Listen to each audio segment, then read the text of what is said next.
Hello everyone, जैसे कि आज हम न्यू चैप्टर स्टार्ट करने के लिए जा रहे हैं और हमारे चैप्टर का नाम है केमिकल बॉन्डिंग। ओके, तो यहाँ पर सबसे पहले मैं आप लोगों को बता दूं, आप लोग यहाँ पर सबसे पहले पढ़ोगे केमिकल बॉन्ड की डेफिनेशन।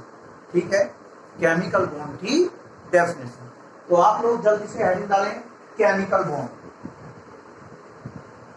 केमिकल बॉन्ड क्या होता है? केमिकल बॉन्ड, हाँ, क्या होता है केमिकल बॉन्ड? देखो, जैसे किसी भी कंपाउंड का केमिकल फॉर्मूला मैं यहाँ पर ले लूं, देखो जैसे CH4 मीथेन का ले लिया, ठीक है, या फिर NaCl, इसमें आपके दो एटम है, इसमें आपके 4 एटम्स, 4 हाइड्रोजन के 1 कार्बन का 5।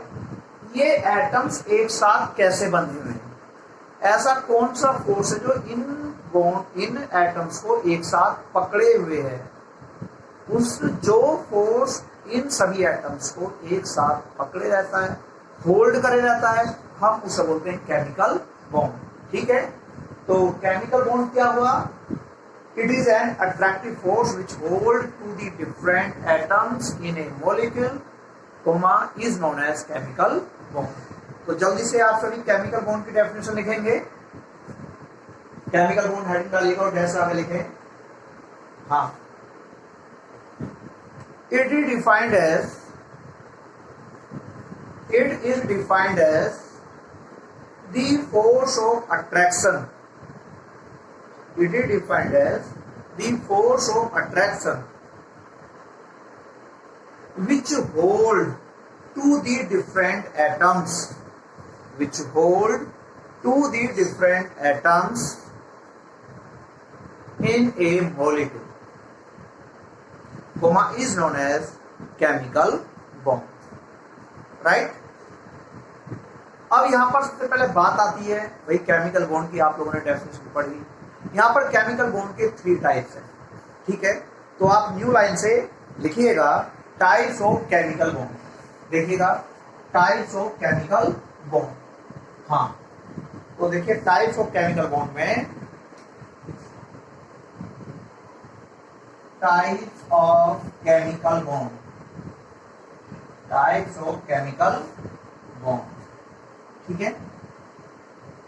There are 3 types of chemical bond, जो कि आपकी NCERT में 2 टाइप के केमिकल बॉन्ड है ओनली।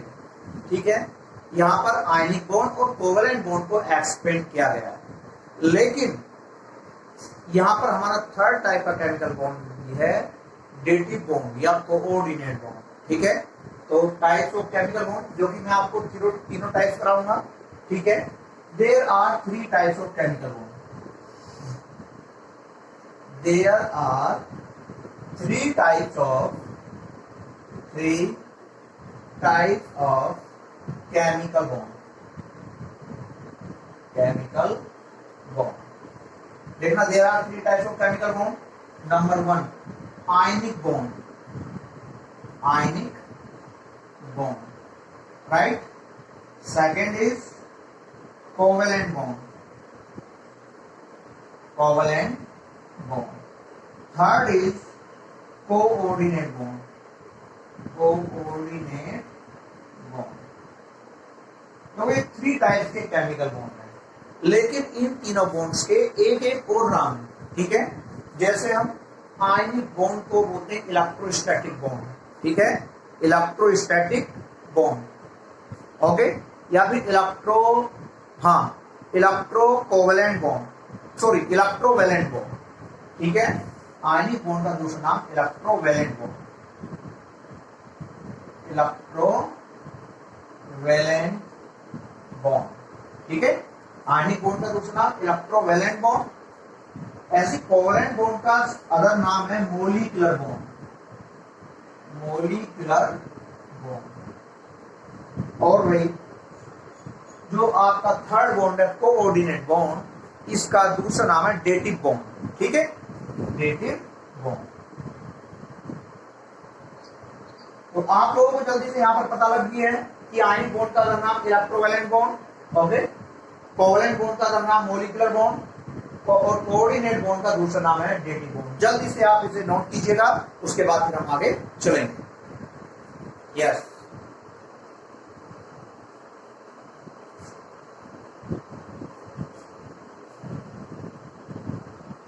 ठीक है भाई। टाइप्स ऑफ केमिकल बॉन्ड ये मैंने आप लोगों को यहां पर बताया, लेकिन इनकी एक्सप्लेनेशन अभी मैं कुछ बाद में करूंगा। उससे पहले हमारे कुछ बेसिक जनरल टर्म्स हैं जो आप लोग यहां पर समझोगे, ठीक है। तो सबसे पहले आप लोग हेडिंग डालिएगा लैटिस एंथैल्पी। लैटिस एंथैल्पी क्या होती है? Okay, lattice enthalpy.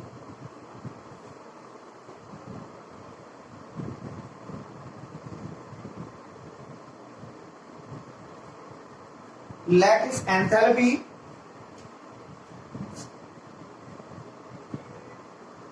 Lattice enthalpy, हाँ। तो लैटिस एंथैल्पी क्या होती है? ओके, देखो लैटिस एंथैल्पी जो हमारी होती है, देखो जैसे भी कोई हमारा आयनिक सॉलिड बनता है, ठीक है, उसके कॉन्स्टिट्यूएंट पार्टिकल्स। जैसे मैं बात करूं NaCl का, मैं पहले एग्जांपल, मैं आपको पहले इस पॉइंट को एग्जांपल से एक्सप्लेन करता हूं। जैसे मैंने कोई भी आयनिक कंपाउंड लिया, जैसे कि NaCl, ठीक है, NaCl। यहां पर भाई NaCl किससे बना है? जनरली देखने से पता लग रही है भाई, एक तो सोडियम एटम से बन रहा है और दूसरा क्लोरीन से बन रहा है, ठीक है, NaCl। अब कहने का मतलब ये है, ये दोनों तरह के एटम होने चाहिए गैस स्टेट, ठीक है, गैस स्टेट में एटम होने चाहिए। और जब ये गैस स्टेट में जब दोनों आयन आपस में मिलेंगे, ठीक है, और मिलने के बाद उसके बाद ये सॉलिड में कन्वर्ट होगा। इस पूरे प्रोसेस में जो चेंज इन एनर्जी है, ठीक है, चेंज इन एनर्जी, उसे बोलते हैं हम लैटिस एंथैल्पी। तो आप जल्दी से सबसे पहले आप इसकी डेफिनेशन लिखेंगे लैटिस एंथैल्पी, ठीक है। लिखिएगा लैटिस एंथैल्पी में व्हेन 1 मोल, और देखो एक मोल के लिए बनाएंगे, 1 मोल कंपाउंड बनाएंगे। जो मैं बात कर रहा था भाई, NaCl 1 sodium atom 1 chloride atom है, गैस स्टेट में है, हमने इन्हें आपस में कंबाइन किया और ये मान लो सॉलिड बन गया। तो इस पूरे प्रोसेस में जो एनर्जी चेंज है, ठीक है, जो एनर्जी डिफरेंस है, लेकिन जो हमें NaCl तैयार करना है वो 1 मोल तैयार करना है। 1 मोल का मतलब NaCl का जो हमारा यहाँ पर मोलर मास है, ग्राम में उसे शो कर दीजिएगा। जैसे सोडियम का 23, क्लोरीन का 35.5, तो इन दोनों का सम 0.58, 58.5 ग्राम। देखो 1 मोल NaCl, 1 मोल NaCl का मतलब है 58.5 ग्राम मैं NaCl बना रहा हूं। तो 1 अब किससे बना रहा हूं? सोडियम एटम और क्लोराइड एटम मेरे पास इसमें गैस स्टेट में है, ठीक है। तो 1 मोल का मतलब आप लोग जानते हो, Avogadro number 6.022 10 to the power 23 molecules, ठीक है, मोलिक्यूल्स। अब देखो, हाँ, जो ये इतने मोलिक्यूल्स की बात कर रहा है भाई, 1 मोल में इतने मोलिक्यूल्स होते हैं 6.022 into 10 to the power 23, और 1 मोलिक्यूल में 1 सोडियम एटम 1 क्लोराइड एटम। कहने का मतलब ये है, इतने तो इसे एवोगाड्रो नंबर बोलते हैं। एवोगाड्रो नंबर के इक्वल तो हमारे पास सोडियम एटम है, और एवोगाड्रो नंबर के इक्वल हमारे पास क्या है? क्लोराइड आयन है, लेकिन ये गैसियस स्टेट में, ठीक है। अब मैंने गैसियस स्टेट भाई जब मैंने कंबाइन किया आपस में तो NaCl बना। तो इस पूरे प्रोसेस में जो एंथैल्पी चेंज है उसे हम लैटिस एंथैल्पी कहते हैं, ठीक है। तो जल्दी से आप लोग लैटिस एंथैल्पी की डेफिनेशन लिखिएगा। देखिए, when 1 mole of ionic solid is formed, when 1 mole of ionic solid, 1 mole का मतलब इतने मॉलिक्यूल्स या इतने ग्राम, कितने ग्राम में इतने मॉलिक्यूल्स होंगे। When 1 mole of ionic solid is formed from its constituent CONSTITUT, from its constituent, ऐसा बोल दीजिएगा, from its constituent gaseous ions, भाई जब कंबाइन होंगे सोडियम और क्लोरीन, आयनिक कंपाउंड है, आयन की फॉर्म में कन्वर्ट होंगे। जैसे सोडियम इलेक्ट्रॉन डोनेट करता है क्योंकि आउटरमोस्ट सेल में 1 इलेक्ट्रॉन है, और क्लोरीन क्या करता है? इलेक्ट्रॉन एक्सेप्ट करता है क्योंकि इसके आउटरमोस्ट सेल में कितने 7 इलेक्ट्रॉन होते हैं। और इन्हें अपना आउटर मोस्ट जो सेल है, कहने का मतलब जो वैलेंस सेल है, उसमें ऑक्टेट कंप्लीट करना होता है। ठीक है, ऑक्टेट का मतलब 8 इलेक्ट्रॉन पूरे करने होंगे, तभी तो कंबाइन होंगे। तो उसने कहा यहाँ पर जो आप ये सॉलिड बनेगा तो किससे बनेगा, गैसेस आयन से। ठीक है, when one mole of ionic solids form from its constituent gases ions, comma the energy release, जो इस पूरे प्रोसेस में एनर्जी रिलीज होगी, the energy is release is called lattice enthalpy, is called lattice enthalpy. Okay बेटा, इसके बाद आप लोग यहां पर पढ़ोगे लुईस सिंबल। ठीक है, लुईस सिंबल क्या होते हैं? देखो लुईस सिंबल ये होते हैं, जब हम किसी एटम की बात करो, किसी भी एटम के साथ उसके वैलेंसी सेल के इलेक्ट्रॉन को आप शो कर दीजिएगा, वो क्या होते हैं, हमारे लुईस सिंबल हो जाते हैं। देखिए लुईस सिंबल, हाँ लुईस सिंबल,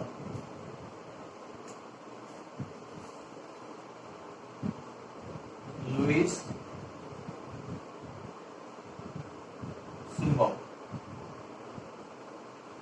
हाँ लुईस सिंबल। तो लुईस सिंबल में क्या करते हैं हम, एटम्स को, देखो पहले आप लोग समझ लीजिएगा, जैसे सोडियम, सोडियम का एटॉमिक नंबर 11, 2,8,1, तो सोडियम एटम का लुईस सिंबल क्या होगा, लुईस सिंबल। देखो सोडियम एटम के साथ बाहर वाले सेल के इलेक्ट्रॉन को शो कर दो, सोडियम के साथ बाहर वाले इलेक्ट्रॉन को शो कर दो, ये सोडियम एटम का क्या होगा, लुईस सिंबल होगा। ठीक है, कोई सा भी ले सकते हो आप, जैसे मैं ऑक्सीजन ले लूं, ऑक्सीजन का 8 होता है 2,6, तो लुईस सिंबल क्या होगा ऑक्सीजन का, लुईस सिंबल ऑफ ऑक्सीजन, या लुईस सिंबल इसका ऑक्सीजन के सामने लगा तो ऑक्सीजन का सीधी सी बात है। तो देखो ऑक्सीजन आर्ट मोशन में 6 इलेक्ट्रॉन, 1 2 3 4 5 6, ठीक है, ये लुईस सिंबल हो गया किसका, ऑक्सीजन। राइट, ऐसे हम हर किसी का ड्रॉ कर सकते हैं। जब मैं नाइट्रोजन की बात करूं, नाइट्रोजन का 7 होता है, नंबर 2,5 इलेक्ट्रॉनिक कॉन्फ़िगरेशन, तो Lewis symbol of nitrogen, Lewis symbol of nitrogen equal आठ मोल में कितने इलेक्ट्रॉन, 5 इलेक्ट्रॉन शो कर दीजिएगा। देखो ऑक्सीजन के आउटर मोल में 6 इलेक्ट्रॉन थे, 6 इलेक्ट्रॉन शो कर दिए। सोडियम एटम के आउटर मोल में 1 इलेक्ट्रॉन था, 1 इलेक्ट्रॉन शो कर दिया। तो ये हमारे लुईस सिंबल हो जाते हैं। कहने का मतलब ये एटम को उसके वैलेंसी सेल के इलेक्ट्रॉन के साथ आप लोग रिप्रेजेंट कर दो, उसे हम क्या बोलते हैं, लुईस सिंबल बोलते हैं। तो आप लोग जल्दी से लुईस सिंबल जैसा आप लिखेंगे, लिखिएगा in these symbols, in these symbols the valency electron are represented by the valency electron, देखो वैलेंस इलेक्ट्रॉन बाहर वाले सेल के इलेक्ट्रॉन, ठीक है, the valency electrons are represented by placing dot, dots, dots, placing dots, हाँ placing dots, okay around the symbol of atom। Okay, तो भी आप लोगों ने इसकी डेफिनेशन क्या लिखी, इन these symbols the valency electrons are represented by placing dot around the symbol of atom। Atom के सिंबल के चारों तरफ इनके वैलेंस सेल के इलेक्ट्रॉन को आप क्या कर रहे हैं, रिप्रेजेंट कर रहे हैं। ठीक है, तो जल्दी से आप लोग एग्जाम्पल के तौर पे नोट कीजिएगा। बेटा ये मैं बता दूं आप लोगों को, बहुत बड़ा चैप्टर है, बहुत बहुत बड़ा जिसे बोलते हैं। ठीक है, आप लोग इस चैप्टर को अच्छे से लेकर चलें। मैं सीधी सी बात ये है, यदि हमारा केमिस्ट्री फर्स्ट चैप्टर अच्छा समझ आता है तो सेकंड चैप्टर ऑलरेडी अच्छा समझ आता है, तो थर्ड चैप्टर और फिर इसके बाद, क्यों, सभी चैप्टर एक दूसरे पर डिपेंड है। यदि आपको फर्स्ट चैप्टर अच्छा समझ नहीं आया तो आप बाद में केमिस्ट्री के चैप्टर से वीक होते जाएंगे। और दूसरी बात ये भी है, किसी भी चैप्टर की स्टार्टिंग जो होनी चाहिए वो जोरदार तरीके से, अच्छे तरीके से होनी चाहिए। बच्चे को हर एक डाउट क्लियर होना चाहिए। ठीक है, यदि डाउट क्लियर हो तो बच्चों को कंफ्यूजन नहीं होने का है और चैप्टर ऑलरेडी अच्छा समझ जाएगा। लेकिन सबसे बड़ी मेन प्रॉब्लम बच्चों की ये है, बच्चे एक वीडियो देख लेते हैं, दूसरी नहीं देखते, तीसरी देखते हैं, चौथी नहीं देखते, और कोई भी एक भी वीडियो मिस हो जाएगी तो बच्चे को चैप्टर अच्छे से समझ नहीं आ सकता। तो सबसे पहली बात, आप लोग हर एक चैप्टर को, हर एक वीडियो को अच्छे से देखें। ओके, तो लुईस सिंबल के आप लोगों ने एग्जाम्पल लिखे, ठीक है भाई। अब इसके बाद आप लोग पढ़ोगे यहां पर ऑक्टेट रूल। ऑक्टेट रूल क्या कहता है, देखो, जैसे कि एक जनरल बात जो आप लोगों ने 10th क्लास में पढ़ी होगी, जो मेटल्स होती हैं जनरल में बता रहा हूं बेटा, मेटल्स के आउटर मोस्ट सेल में 1 या तो 2 या 3 इलेक्ट्रॉन्स होते हैं, ठीक है, या तो 1 इलेक्ट्रॉन या 2 इलेक्ट्रॉन या 3 इलेक्ट्रॉन। और मेटल की एक नेचर होती है, वो इन इलेक्ट्रॉनों को डोनेट कर देती है, ठीक है। जैसे मैं देखिएगा कुछ एग्जांपल यहां पर लेकर चलूं, देखो, हाँ,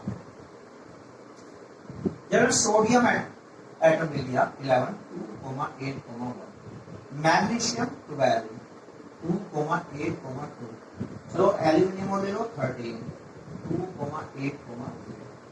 ये तो क्या है, मेटल्स। अब इसके बाद में ले रहा हूं नॉन मेटल्स। नॉन मेटल्स में जैसे मैंने एक लिया फ्लोरीन, ठीक है, फ्लोरीन ले लो, कुछ भी ले लो, चलो फ्लोरीन ले लिया 17 2,8,7। दूसरा ले लिया मैंने क्या, oxygen.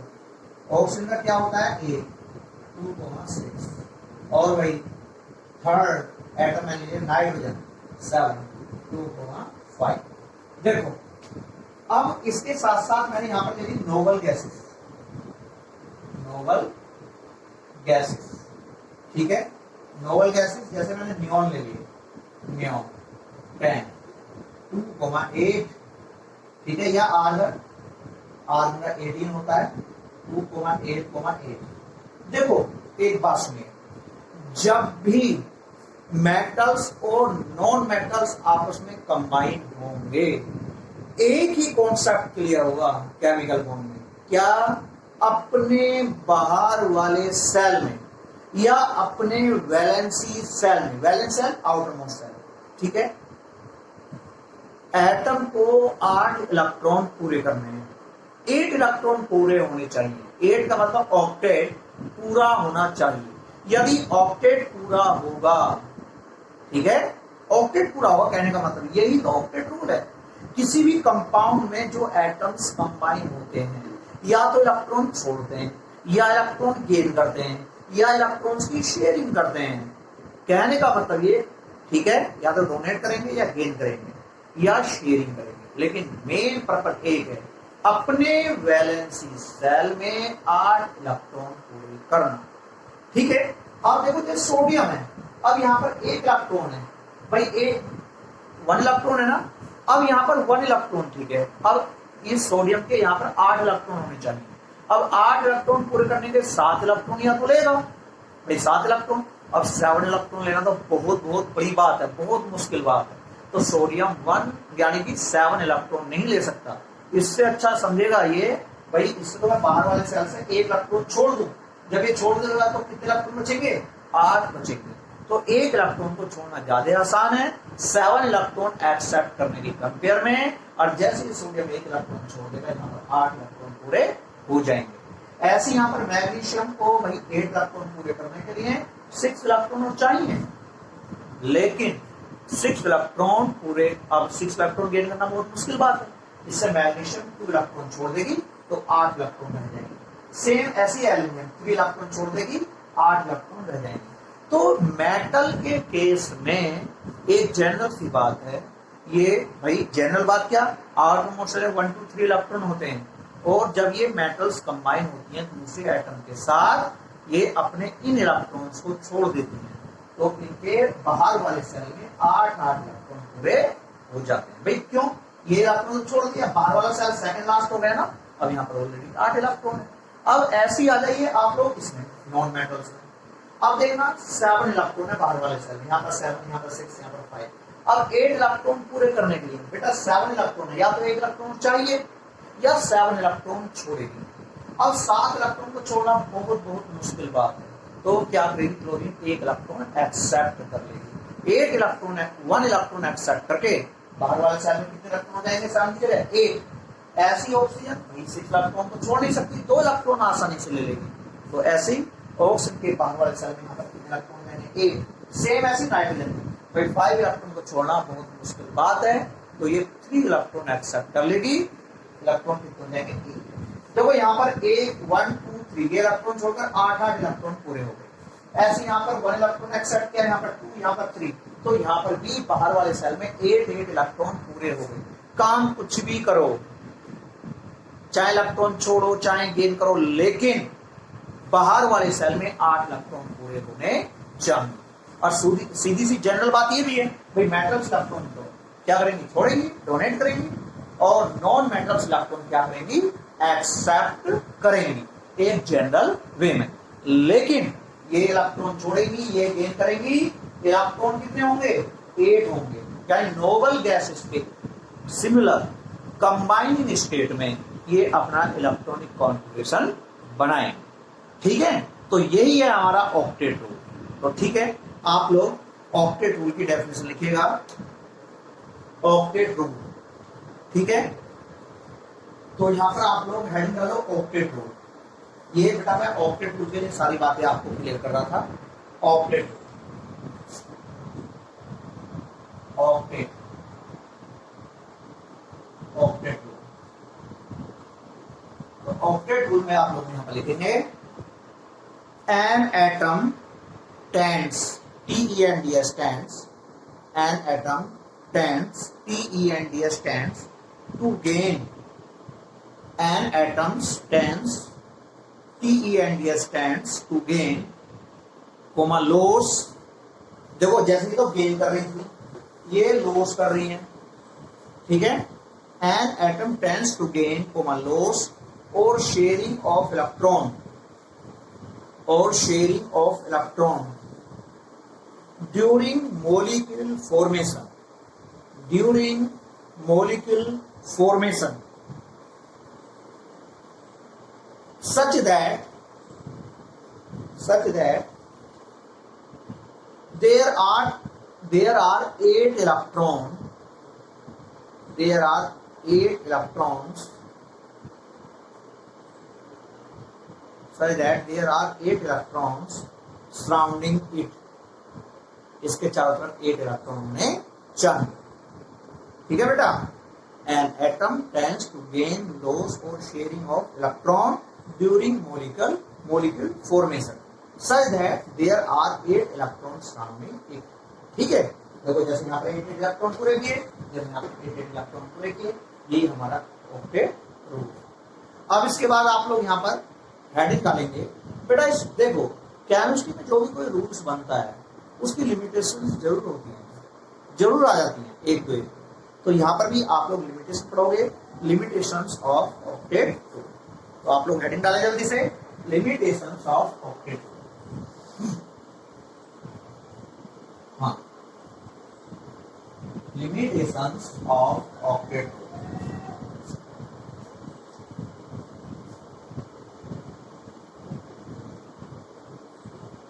Limitations of octet rule. Okay, limitations of octet। तो limitations of octet rule में आप लोग लिखेंगे, तो limitations of octet rule में number 1 electron deficient molecules. Okay, electron deficient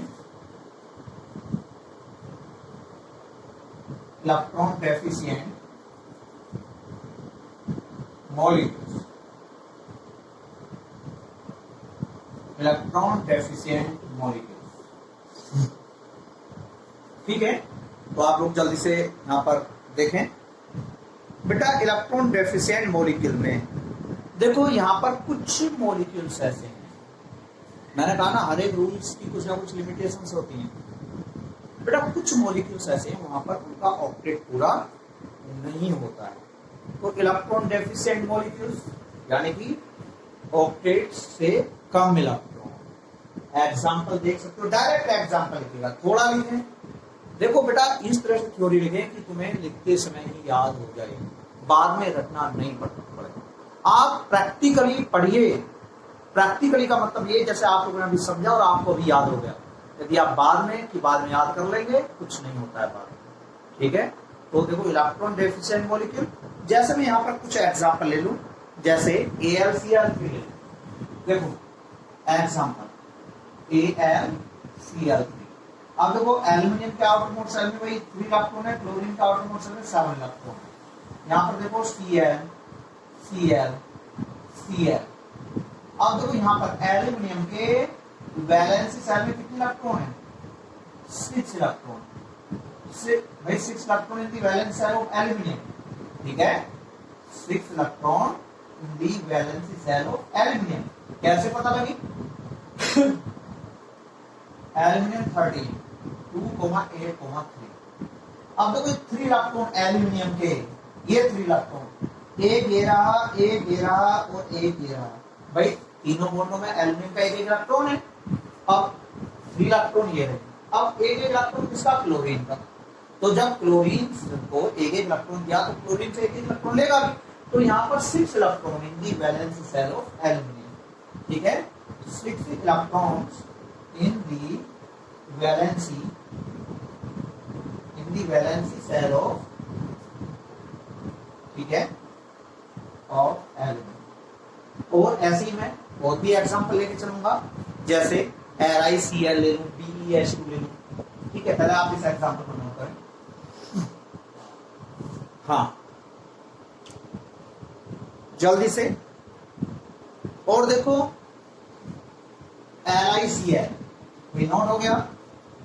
LiCl देखिएगा, तो भाई LiCl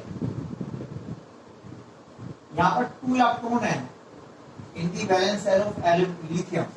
देखो Li और Cl, क्योंकि लिथियम का एटम नंबर 3 2,1, यहाँ पर ये 1 इलेक्ट्रॉन है बाहर वाले शेल में, तो 1 इलेक्ट्रॉन लिथियम का, 1 क्लोरीन का। तो 2 electron in the valency shell of lithium, 2 electrons in the valency shell of lithium. अब ऐसे आ जाओ BeH2 Be हाइड्रोजन हाइड्रोजन।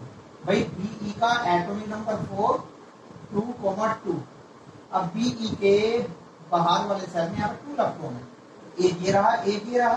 भाई जब Be ने H दोनों हाइड्रो एक इलेक्ट्रॉन दिया तो एक इलेक्ट्रॉन लेगा भी। तो यहाँ पर ठीक है, तो 4 electrons in the valency shell of beryllium. ठीक है, तो ये क्या है? हमारे electron deficient molecules. Electron deficient का मतलब इलेक्ट्रॉन्स की कमी। ओके, तो जल्दी से नोट करें।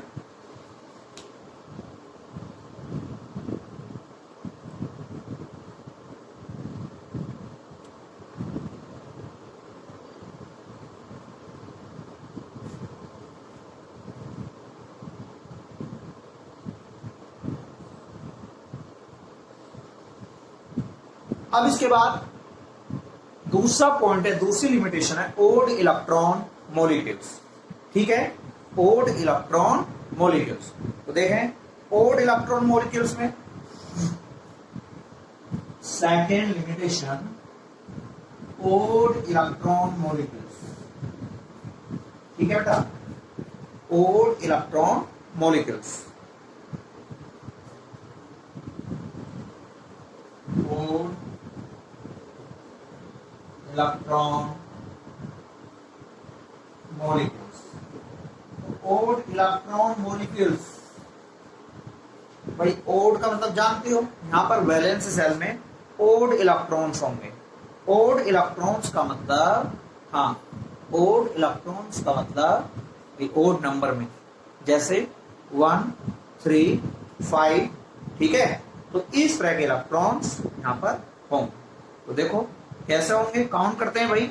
जैसे NO लेते हैं एग्जांपल, नाइट्रिक ऑक्साइड। भाई नाइट्रोजन का एटॉमिक नंबर कितना होता है? 7 2,5। ऑक्सीजन का कितना होता है? 8 2,6। अब NO की का स्ट्रक्चर देखें, नाइट्रोजन ऑक्सीजन। भाई बाहर वाले सेल में 5 इलेक्ट्रॉन, 5 का मतलब देखो 1 2 3 4 5, ठीक है। मैंने यहाँ पर इलेक्ट्रॉन्स को प्रोसेस कर दिया है, ठीक है। तो वही है और इलेक्ट्रॉन मॉलिक्यूल्स देखना, हाँ नाइट्रोजन के बारे में 5 इलेक्ट्रॉन, ऑक्सीजन के 6 इलेक्ट्रॉन। अब 6 इलेक्ट्रॉन में ऑक्सीजन के तो 1 2, ठीक है, 3 4 5 और एक ये मैंने 6, इस तरह से मैंने ऑक्सीजन के 6 इलेक्ट्रॉन शो कर दिए, ठीक है। अब देखो भाई ऑक्सीजन के 6 इलेक्ट्रॉन 1 2 3 4 5 6, नाइट्रोजन के 5 इलेक्ट्रॉन 1 2 3 4 5। अब देखो यहां पर क्या होगा, ये इलेक्ट्रॉन को बना लेंगे क्या, ये दोनों, एक सिंगल बॉन्ड ये, एक सिंगल बॉन्ड यानी डबल बॉन्ड ये हो गया। अब ये तीनों इलेक्ट्रॉन दोनों के बीच में शो कर दिए, तो कहने का मतलब ये है नाइट्रोजन डबल बॉन्ड ऑक्सीजन ये, और जो ये तीनों इलेक्ट्रॉन है 1 2 3, ऑक्सीजन के 2 इलेक्ट्रॉन ये रहे और नाइट्रोजन के 2 इलेक्ट्रॉन ये रहे। चलो सभी इलेक्ट्रॉन को प्रोसेस करें तो प्रोसेस कर दीजिएगा, देखो ठीक है। अब यहाँ पर आप देख लो, यहाँ पर ऑक्टेट पूरा नहीं है, यहाँ पर कितने इलेक्ट्रॉन है देखो, नाइट्रोजन के काउंट करें तो 2 4 डबल बॉन्ड वाले 6 3 9, ऐसे यहाँ पर ऑक्सीजन के काउंट कर दो भाई, 4 डबल बॉन्ड वाले 2 ये 6 और 3 9। तो इस तरह से ओड नंबर ऑफ इलेक्ट्रॉन्स हैं, यानी मॉलिक्यूल में नाइट्रोजन के काउंट करें, ठीक है। चलो यदि आप लोग ऐसा जानना चाहते हो, ऑक्सीजन देखो 4 इलेक्ट्रॉन तो डबल बॉन्ड के 4 2 ये 6 और 2 यहाँ पर किसके, ऑक्सीजन के, तो ऑक्सीजन का तो ऑक्टेट पूरा हो गया, लेकिन नाइट्रोजन का ऑक्टेट पूरा नहीं है, यहाँ पर ओड नंबर ऑफ इलेक्ट्रॉन कैसे हैं देखो, यदि आप 2 इलेक्ट्रॉन तो ये है नाइट्रोजन के, 4 किसमें है यानी कि डबल बॉन्ड में 4 to 6, लेकिन इन तीनों में एक इलेक्ट्रॉन है नाइट्रोजन का, 2 इलेक्ट्रॉन तो ऑक्सीजन के है ना, तो यहाँ पर नाइट्रोजन का ऑक्टेट पूरा नहीं है, यहाँ पर नाइट्रोजन के ऑक्टेट में 7 इलेक्ट्रॉन, ठीक है। ऐसे हम दूसरा एग्जांपल ले सकते हैं NO2 का, NO2 का तो देखो N भाई बना दो थोड़ा शॉर्ट में, डबल बॉन्ड और ऑक्सीजन, कोई 3 electron.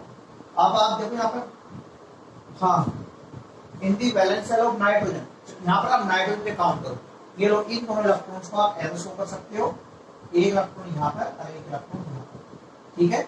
7 electron in the valence shell of nitrogen, 7 electrons in the valence shell of nitrogen, देखो 4 और 6 1 7। अब यहाँ पर आ जाओ भाई, नाइट्रोजन के 12 से 5 इलेक्ट्रॉन 1 2 और एक 3, ठीक है, और 2 इलेक्ट्रॉन यहाँ पर आ गए ये वाले, भाई इस ऑक्सीजन के 4 इलेक्ट्रॉन, सो 6 इलेक्ट्रॉन होते हैं, तो 2 ये रहे डबल बॉन्ड में, 2 ये और 2 ये, 6 और 2 ये हो गया, और इसका तो ऑक्टेट पूरा। अब इस ऑक्सीजन की बात करें, इस ऑक्सीजन का एक इलेक्ट्रॉन तो ये रहा, देखो एक इलेक्ट्रॉन तो ये रहा, ठीक है, ये लॉट इन्हें आप हटाइए, एक इलेक्ट्रॉन ये रहा और यहाँ पर 1 2 3 4 5, भाई 6 इलेक्ट्रॉन होते हैं ना ऑक्सीजन के वैलेंस शेल में, तो 1 2 3 4 5 6। अब नाइट्रोजन पे जो इलेक्ट्रॉन बचे देखो भाई, इस ऑक्सीजन का यहाँ पर 7 इलेक्ट्रॉन है ऑक्सीजन के वैलेंस शेल में, यहाँ पर देखो ऑक्टेट पूरा हो गया इस वाली ऑक्सीजन का। अब नाइट्रोजन के यहाँ पर वैलेंस शेल में 4 2 6 और कितने इलेक्ट्रॉन बचते हैं भाई, नाइट्रोजन का नंबर 5 होता है ना, 5 में क्या भाई 5, 12 वाले सेल में 5 इलेक्ट्रॉन, तो 2 यहाँ पर आ गए, एक यहाँ पर आ गया, 2 इलेक्ट्रॉन बचे वो ये रहे। अब देखना यहाँ पर भाई नाइट्रोजन का तो ऑक्टेट पूरा हो गया 2 2 4 2 6, लेकिन इस वाली ऑक्सीजन के वैलेंस सेल में कितने इलेक्ट्रॉन है, 7 इलेक्ट्रॉन, ठीक है, ओके। तो आप जल्दी से इन एग्जांपल्स को नोट करें और नोट कीजिएगा जल्दी से। तो क्लास ये मेरी लिमिटेशंस ऑक्टेट टूल की। चलो एक लिमिटेशन और है, इलेक्ट्रॉन रिच मॉलिक्यूल्स, जिनमें इलेक्ट्रॉन ज्यादा होते हैं, ठीक है। तो जल्दी से आप लोग एक हेडिंग और डालें, इसे नोट करने के बाद, electron rich molecules. Electron rich molecules, okay, electron rich molecules. हाँ देखो third limitation, electron rich molecules, electron rich molecules, यानी कि यहां पर इलेक्ट्रॉन ज्यादा होंगे, ठीक है। जैसे आप यहां पर हम एग्जांपल ले सकते हैं H2SO4 का, ठीक है, SF6 का, PCl5 का, देखो PCl5, P देखो Cl 5Cl, ठीक है, और PCl5। देखो बेटा फास्फोरस का एटॉमिक नंबर 15 होता है, ठीक है, यहां डायरेक्ट में नोट कर रहा हूं 15, 2,8,5। देखो 5 इलेक्ट्रॉन फोर्स चाहिए रहे, तो यहां पर in the valence shell of phosphorus कितने इलेक्ट्रॉन है? 10, ठीक है, 10 electrons in the valency cell of phosphorus, in the valency cell of phosphorus, ठीक है। अब ऐसी मैं ले लूं H24, H24 देखो S double bond O double bond O OH OH, ये सल्फर और H24 और H2SO4। देखो मैं सल्फर का इलेक्ट्रॉनिक कॉन्फ़िगरेशन कर रहा हूँ, सल्फर 16, 2,8,6। ये जो 6 इलेक्ट्रॉन है ये वाले, एक यहाँ पर, एक यहाँ पर, एक यहाँ पर, ये, ठीक है, 6 इलेक्ट्रॉन तो ये है। आप 6 इलेक्ट्रॉन दूसरे से लिए तो 12 इलेक्ट्रॉन, ठीक है, 12 electron in the valency shell of sulphur, 12 electron in the valency shell of sulphur. ऐसी और भी ले सकते हैं, SF6 ले सकते हैं, SF6 SF देखो आप लोग काउंट कर सकते हो, ठीक है।